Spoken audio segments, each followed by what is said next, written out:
Last Sunday, we began this new series, Possessing Your Possession. And for those of you who weren't with us, y'all who were traveling, I'm going to go back over that just a little bit in case you didn't watch that. But over the course of this series, we'll be studying the books of Joshua in the Old Testament and Ephesians in the New Testament, and we'll be studying them back to back. As I said last week, basically Joshua is to the Old Testament what Ephesians is to the New Testament. In other words, Joshua is physically what Ephesians is spiritually. In Joshua, the children of Israel are fighting, as I said, real physical battles on real earth. We've got real swords, real death, real things that are happening to them. In Ephesians, we have a picture of our battles. The battles, I think I said this last time, but we use the cliche or the quote, sticks and stones may break my bones, but words will never hurt me. Well, that's not true. Bones mend and they will heal, but sometimes words cut so deep. And the spiritual battles, we think of spiritual battles as being battles that you don't see, and they are that, but sometimes they manifest themselves in physical battles. At least as far as we go into these last days, the spiritual battles become physical battles in some cases. These emotional and spiritual battles which are fought in our hearts and our minds and sometimes physically. And these battles will be real, as I said, as the time nears for Christ's return, they will become physical battles. But Ephesians 6:12 tells us, our struggle is not against flesh and blood, but against the rulers, against the powers, against the world forces of this darkness, against the spiritual forces of wickedness in the heavenly places. And again, the closer we get to the end times, the more those battles between good and evil become more real and more physical in our lives. But the Israelites, we're going to be starting with Joshua. The Israelites entered a physical promised land. You and I have not entered a physical promised land, but we have entered a spiritual promised land. As we said, do you sometimes mess up? Do you sometimes struggle? Is it a daily walk? Are there victories? Yes, of course it is that. H.A. Ironside put it this way. He said, the Israelites, were blessed with all temporal blessings, all physical blessings, how temporary they were. These blessings in the earthly places in Canaan. But we, on the other hand, according to the epistle of the Ephesians, are blessed with all spiritual blessings in the heavenly places in Christ. But does that mean that we will always walk victoriously? No. There are times when we struggle. So that's what we'll be studying for the summer and the fall, but let's begin with prayer.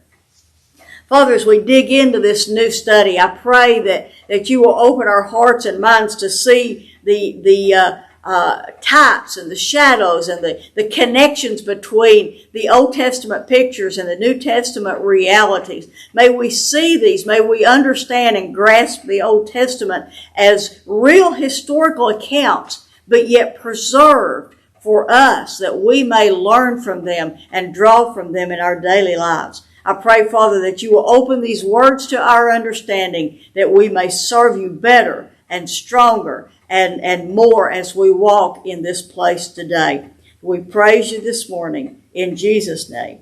Amen.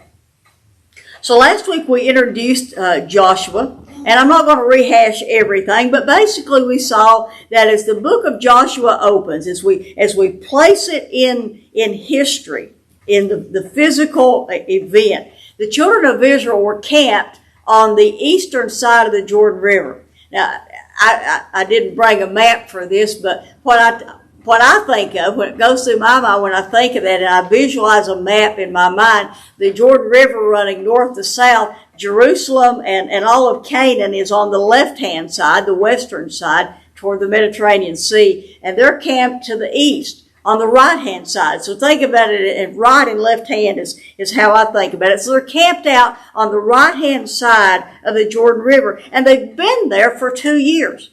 Now we think about the wilderness wanderings of taking 40 years. Actually, they wandered or they moved around for 38 of those years. The last 2 years they spent camped on the eastern side, the right-hand side of the Jordan River. And we know the reason for that is because they didn't believe God. Back in Numbers, I think it's Numbers 13 and 14, we'll talk more in a minute, but they sent the spies in and they didn't believe what they said. And so God caused them to have to wander. And the entire generation that was 40 years old and older at that time had to die. That's often referred to as the Moses generation, the adult generation that came out of Egypt out of the exile, out of slavery in Egypt. As they came out, the Moses generation were those adults that came out, 40 years old and older. But the ones that were 40 years old and younger are referred to as the Joshua generation. They are the ones who will enter the promised land with Joshua, is what we'll be seeing in the coming up weeks. But Joshua was an apprentice. He was a servant of Moses for those 40 years from the time they came out of Egypt until they go into the promised land. He was 40 years old when they came out of Egypt, so of course that makes him 80 by the time they enter the promised land. But we meet Joshua for the first time in Exodus 17. And let me encourage you to go back and read that story. That's such a powerful, powerful story, especially the second half of chapter 17. The Israelites faced their very first battle. I mean, they had been in kind of I refer to it as an incubation period when they were in slavery. They didn't fight battles. In the early years, they pretty much were free. But it was in the later years when the new Pharaoh came that, as Scripture says, did not know Joshua, that they were actually enslaved. But it was kind of like an incubation period. Even someone who is in slavery has some sense of care over them. They're not free to do as they please, but they also are not fighting like an enemy battle. They're not doing the things that free people do. So in that first battle, we meet Joshua, and Joshua is the leader of that battle. Well, after that, we saw that God began at that moment preparing Joshua. That took place just some months, maybe I don't think even a year after they came out of Egypt. But from that moment, God began preparing Joshua for this role that he would play 40 years later. Sometimes we don't realize what we're being prepared for. Even years and years later, we may not even connect what we have gone through to what we are being prepared for later in life. That's a whole other study, I think. But just a few chapters later in Exodus 24, we find Joshua accompanying Moses as he goes up on Mount Sinai to get the commandments and to get the plans for building the tabernacle. Joshua is right there with him. Some translations call him Moses' assistant, but it's more than that. He was actually a servant to Moses. He served Moses, just like Moses served the Lord. I seem to remember reading somewhere that Moses was like the Lord to Joshua in the way that he served him. In Numbers 13, as I said a moment ago, the story of the 12 spies that go into the promised land. And you remember the story, 10, they came back and 10 out of the 12 said, "Oh, we can't take it, we're afraid." But God had promised this land to them. Only Joshua and Caleb believed. If God said he'll do it, he'll do it. But of course they were outnumbered, and God said, none of you are going to enter except Joshua and Caleb. Numbers and Deuteronomy, we find Joshua being more and more prepared to be Moses' successor. And at the end of Deuteronomy, this is where it comes together. In chapter 31 of Deuteronomy, Joshua finally receives his commission from God. Moses has told him what God said, but now God speaks to Joshua. This time it's not just some of Moses' authority. It's God's complete authority. In verse 14 of Deuteronomy 31, God says, "Then the Lord said to Moses, Behold, the time for you to die is near. Call Joshua and present yourselves, both of you. Go to the tent of meeting. Go to the tabernacle. and then I may commission him. So then in verse 23, they're there, they go through all of that, and now God speaks to Joshua, and he said, then he, that is God, commissioned Joshua, the son of Nun, and said to him, be strong and courageous, for you shall bring you shall, catch that word, you shall bring the sons of Israel into the land which I swore to them, and I will be with you. I will be with you. And then we come now to Joshua chapter 1. Look at verse 1 of Joshua chapter 1. Now it came about after the death of Moses, the servant of the Lord spoke to Joshua, the son of Nun, Moses' servant, saying, Moses, my servant, is dead. We'll stop right there. As we said last week, when God said that, he's making a transitory statement, a transition. He's not telling Joshua something that he doesn't know. I mean, it's apparent right in front of him. He's not saying, oh, surprise, Moses is dead. No, he's saying now it's time to get moving. And then the first thing God does is to remind Joshua of the promise of the land that he has given him. Look at the rest of verse 2 through 4. He said, now therefore arise, cross this Jordan, you and all this people. Now we're talking about more than 1 million people. All this people, to the land which I am giving you. He doesn't say, I might give you, I'm thinking about giving you. I am giving to them, the sons of Israel. Every place on which the sole of your foot treads, I have given. Past tense. It's a done deal. I have given it already to you, just as I spoke to Moses. And then he gives the boundaries. From the wilderness and this Lebanon, that's to the north, even as far as the great river, the river Euphrates. Now get that picture in your mind how far that is. All of the lands of the Hittites, that's all of Canaan, as far as the great sea, the Mediterranean Sea, to the setting of the sun, will be your territory. Now this promise of the land was first given to Abraham in Genesis 13, 14 through 17. And this is what God said to Abraham. He said, look as far as you can see in every direction, north and south and east and west. I am giving all of this land as far as you can see to you and your descendants as a permanent possession. In 1948, when Israel was reestablished, and there's a whole lot more history that goes on before that we know what happened in 1948, but this began to come together as early as 1917. And all this that happened is a fascinating story of how it came together. But other places, they had determined that there would be a homeland for Israel. And they offered them several other places. They offered a place down in Africa, 2 or 3 other places that they offered them. No, this was the only place where it is today, their homeland. And this is the reason, because God said it is your permanent possession. God goes on to tell Abraham, and I will give you so many descendants that like the dust of the earth, they cannot be counted. Go and walk through the land in every direction, for I am giving it to you. This is a fact. This is an unconditional covenant. I am giving it to you. The Abrahamic covenant is an unconditional covenant. It will not be changed, regardless of what Israel does. Whether they are faithful or not faithful, it doesn't matter. It's unconditional. Well, God repeats this promise 3 more times in Genesis to Abraham. He also makes the promise to Isaac. He makes the promise to Jacob. You'll find that throughout Genesis in chapter 15, 17, 26, and 35. He makes the same promise again to Moses 3 times, that in Exodus and Numbers and Deuteronomy. Are you getting the picture? This is permanent. God, he's not making a new promise. He's reiterating this promise to each succeeding generation. This is not just a promise. This is a done deal. I have given it to you.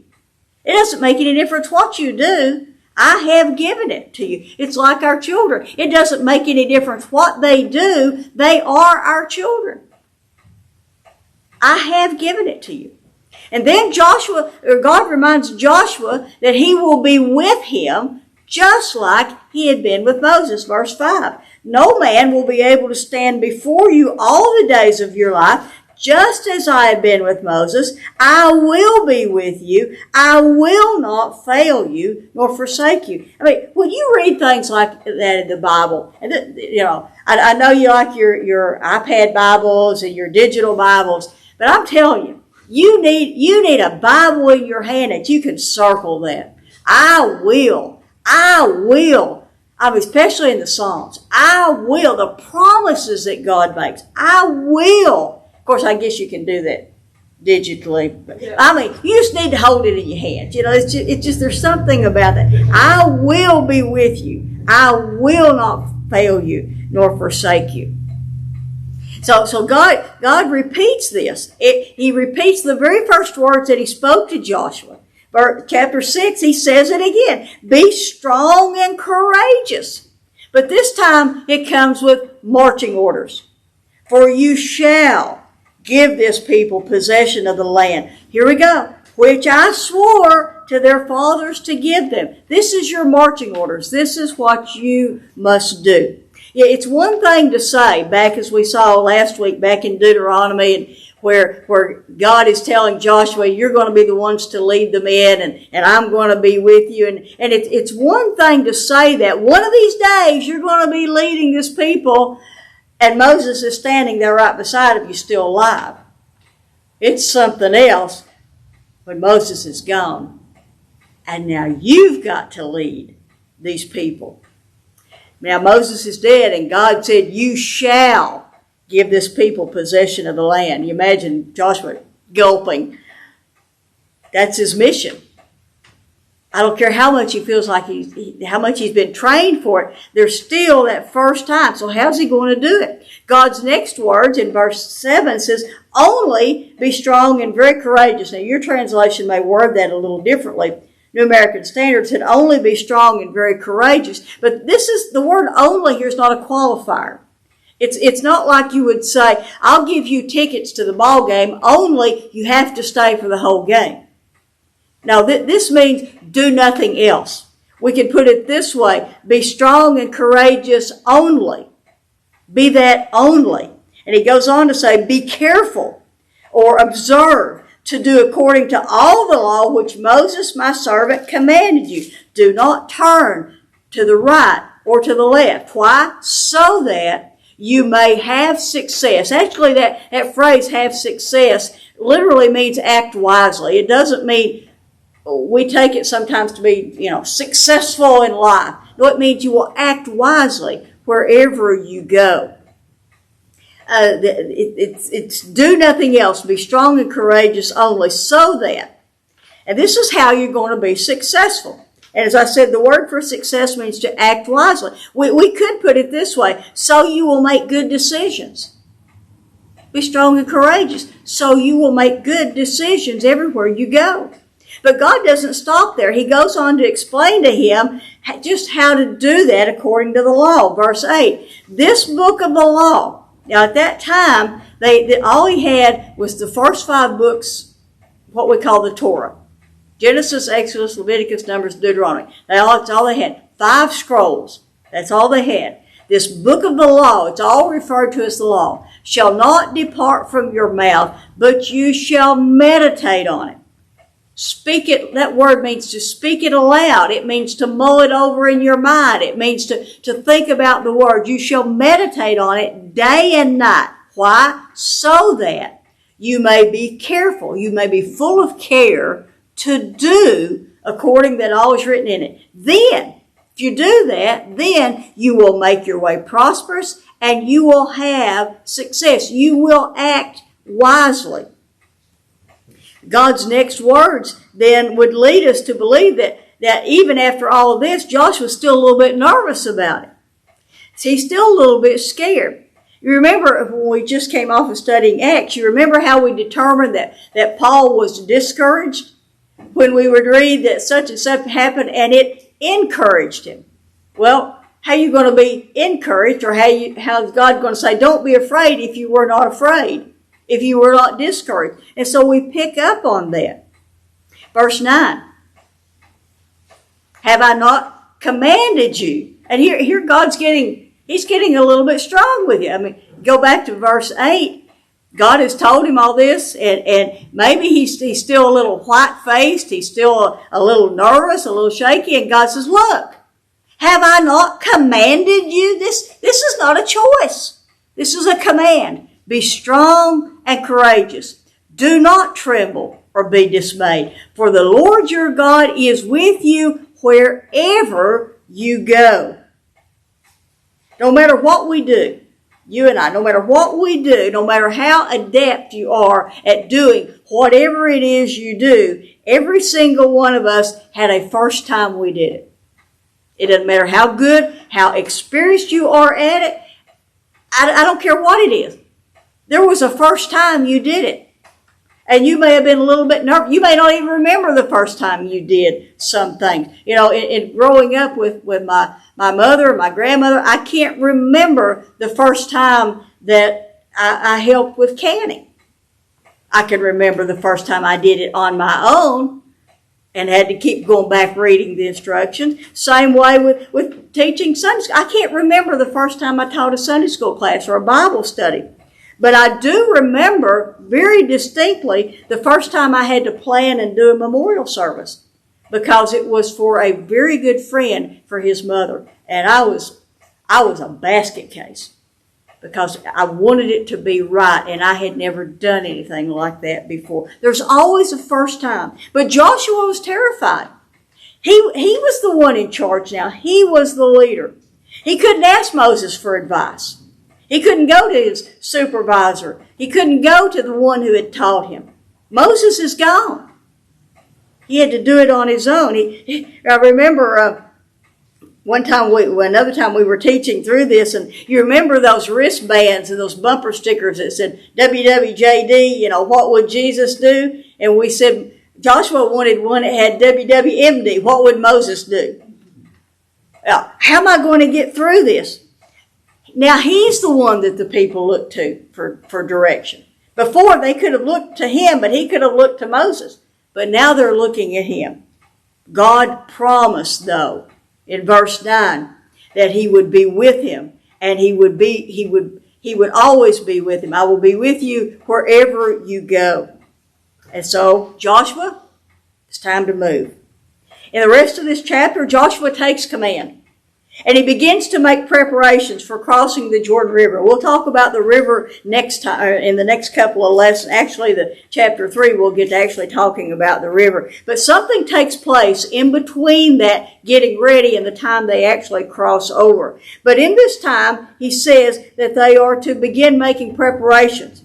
They're to get the provisions ready, for in 3 days, they're going to cross over the river. And then he says down in verse 11, the second half of verse 11, he says, you are, this is not a choice, you are to cross this Jordan. You are to go in and possess the land which the Lord your God is giving you. There he says it again, and he'll say it many more times.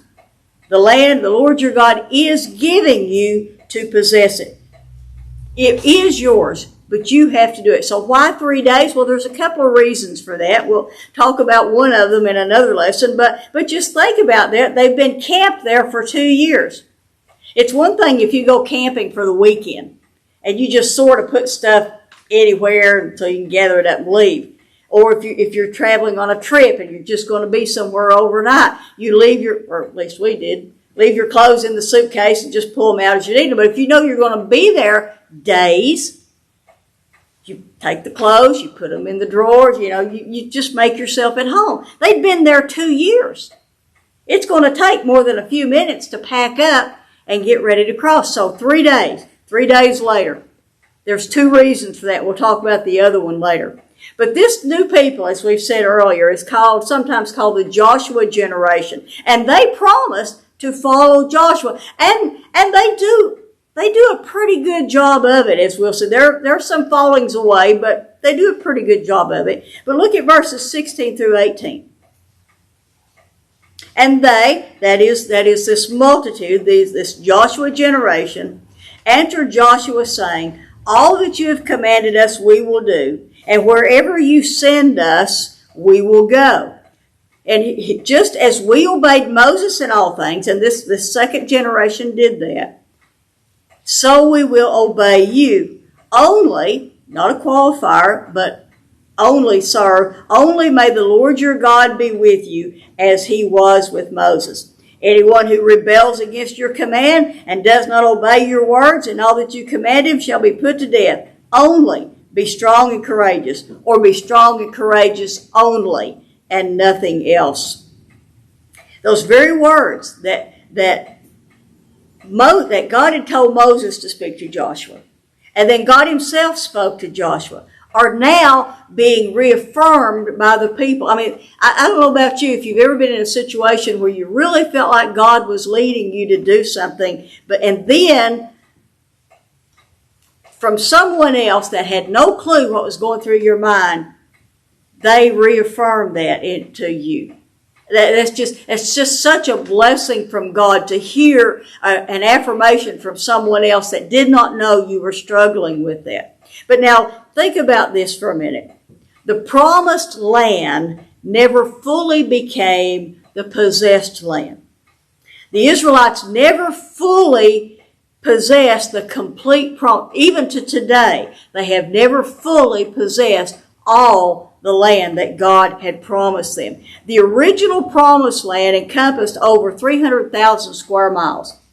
At their peak, at David's time, at Solomon's time, at their peak, they only possessed about 30,000 square miles, about 10% of what God had promised. And it wasn't God's fault. God gave it to them. I am giving it to you. I have given it to you. What it was contingent on was their obeying God, of their taking what God had promised to give them. They just never took it. The ownership of the land, the promise was unconditional. Someday they will own that. Someday Israel will encompass that big area. The ownership wasn't conditional. It was unconditional, but the possession was conditional. They had to make an effort. They had to do it. It was conditioned upon obeying what God said.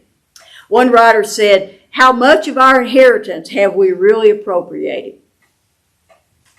It's like a library. I have tons of books in my library. I own every book in my library.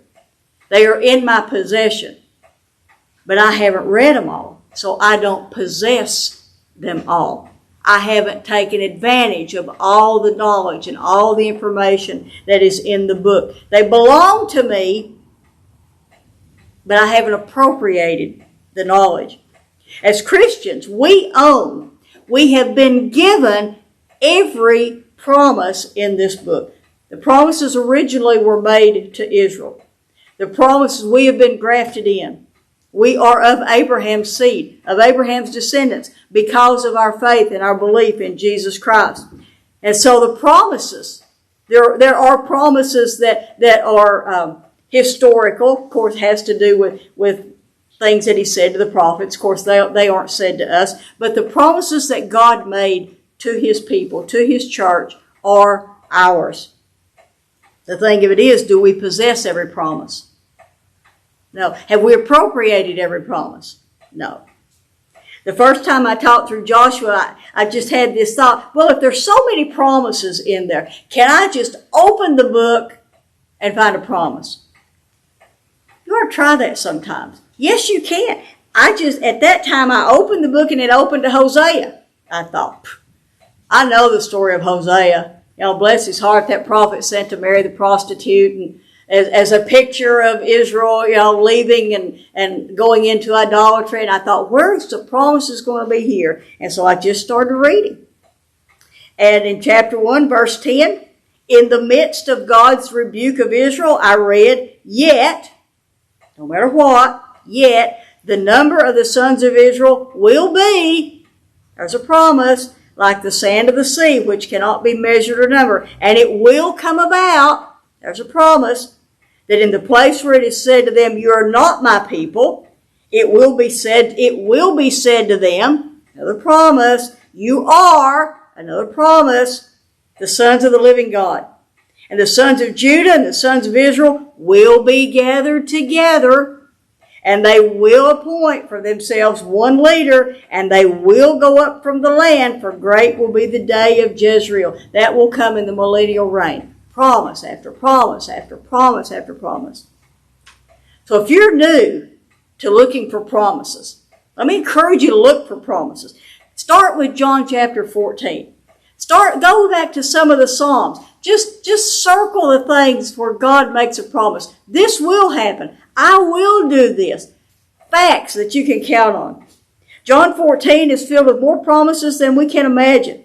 But how many of them do we possess? I am going to prepare a place for you, and I will come again to get you.